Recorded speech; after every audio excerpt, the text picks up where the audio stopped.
अब ऐसा कहा तो भगवान कहने लगे सखाओं से, सबसे पहले अपने घर से चोरी की शुरुआत करेंगे।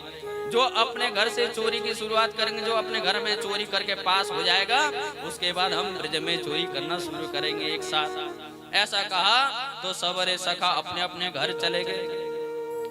अपने अपने घर चले गए तो बोले एक दिन की बात, सवेरे सवेरे कन्हैया उठे, उठ करके जिस कक्ष में माखन रखा हुआ था उस कक्ष में मेरे कन्हैया पहुंच गए। अब जिस कक्ष में माखन रखा हुआ था उस कक्ष में कन्हैया पहुंचे। मैया खोजने लगी सवेरे सवेरे मेरे लाला कहाँ गए। जब जब जिस कक्ष में माखन मिश्री रखो है महाराज, वही कक्ष में कन्हैया चले गए। जा करके माखन खाने लगे और माखन खाने लगे। अब मैया खोजते खोजते उसी कक्ष में चली गई जहाँ कन्हैया माखन खा रहा। मैया गई, मैया जाकर के कहने अरे लाला क्या कर रहे तू यहाँ। मैया से कहने लगे, लाला कहने लगे मैया क्या बताऊं। बोले मैं यहाँ आया कक्ष में, मैंने आकर के देखा तो यहाँ सवेरे चेटी आकर के माखन खा रही है। सवेरे चेटी आकर के माखन खा रही है। बोले लाला अगर माखन खा रही चेटियां तो फिर तेरो मुखड़ में ये कहां से आ गया।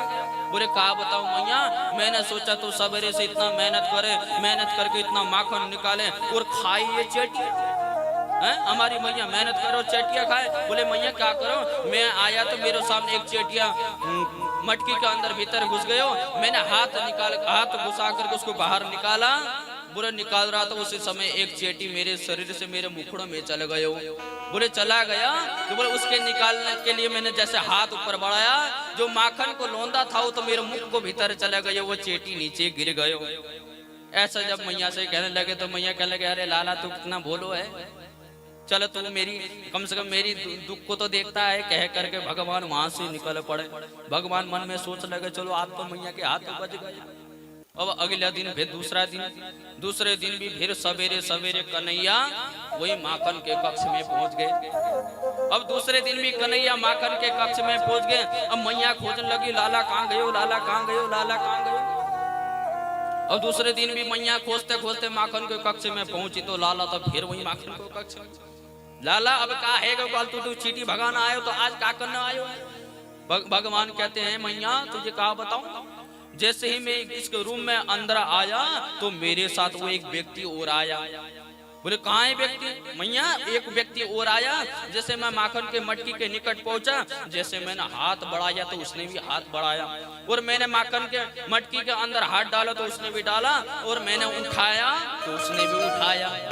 और मैं सोच लगा मैया देखो तू इतना मेहनत करे और माखन खाए और कोई, मैं तो तेरो लाला हूँ, मेरे तो खाने को फर्ज बने, लेकिन ये चोरी करना आया तो चोरी करके ये भी माखन खाने लग रहा था, इसलिए मैंने भी अंदर हाथ डाला। हाथ डाल करके खाने लगो तो महाराज ये भी खाने लगो है। चोर चोर मुँह से रे भाई। बोले महाराज मुझे तो यहाँ कोई दिख नहीं रहा है। मैया कहने लगी मुझे तो ये कक्ष में कोई दिख नहीं रहा है, कौन चोर है तेरे साथ। तो बोले मैया से जब ऐसा कहा तो लाला ने कहा जरा देखियो मैया वो दीवार पर देखियो मैया। तो मैया कहने लगा अरे लाला ये चोर ना, ये तेरे परछाई है। मैया ने कहा अरे लाला ये चोर ना, ये तेरे परछाई है। देख मैं खड़ी हूँ तो देख मेरे जो भी परछाई प्रतिबिंब दिख रहा है ना, ऐसे ये तेरे भी प्रतिबिंब है। लाला तो कितना भोलो है। कह करके यहाँ से भी भगवान आज मैया से बच गए।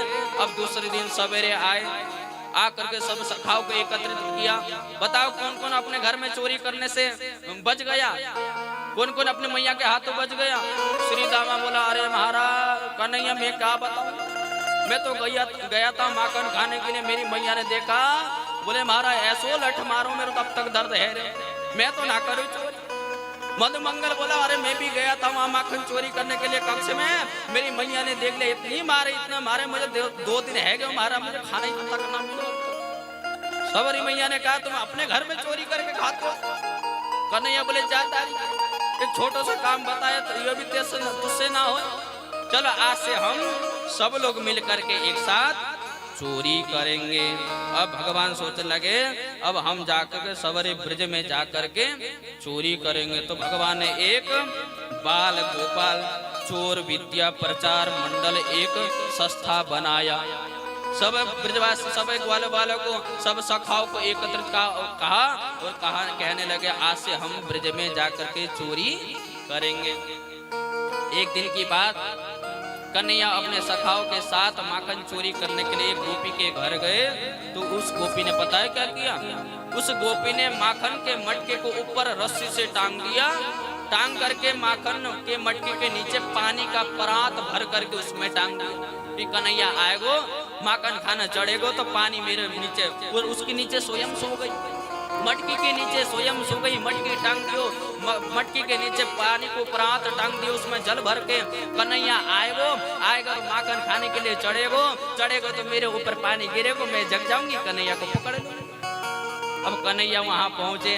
कन्हैया ने देखा, देखो ये गोपी को कितना चालाकी बंद। उसी समय क्या किया, कन्हैया पहुंचे। कन्हैया ने देखा कि माखन को मटकी तो ऊपर टांगो है।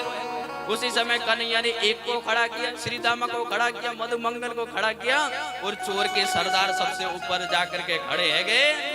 कमल के नल को लेकर के पानी को पी करके मुंह में भर करके पिचकारी मार के बाहर फेंकने लगे। उसके बाद जो माखन था ना मटके में, सब खाने लगे, अपने सखाओं को भी खाने लगे।